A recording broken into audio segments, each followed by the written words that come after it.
All right, a little more on these roofs, a little more on these buildings. I have these sort of gable roofs. It could be any time a roof slopes.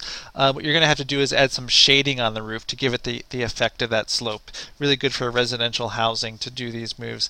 And I'm going to do shadows in another video or two. I'll probably do trees before I get to shadows, since they both cast shadows.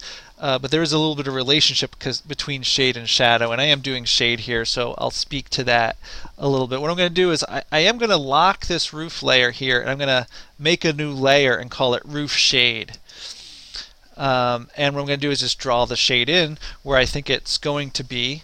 And so I'm going to make a color. A lot of people will use black to do a color for shadowing, which is perfectly fine, but using a blue or a purple can really have a nice offset against the greens and just add a little bit of interest to it. So we can see here I've got this very slight purple color to it, and I'm going to say OK, and I don't want there to be any strokes for my shade, so I'll come here and simply what I'm going to do is I'm going to pick the side of the gable or the slope that would be in shade, and I haven't really defined my shadows yet, so I'll be figuring that out here later on, but I'm just going to draw that side, and I'm going to set the transparency way down for this to something like 25, and there we go. Now it sort of does look like it sort of have a gable. So each of these gable roofs I will do that. You might need to take time and think about, hey, which side is going to be in shade? Maybe you have to do your shadows first,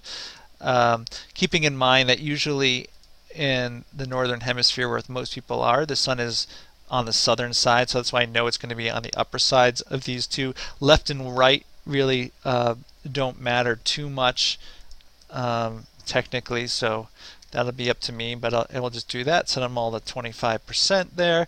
I got little shades on those roofs. They look like peaks. I've got some roofs that are just parapets, some roofs with green roofs.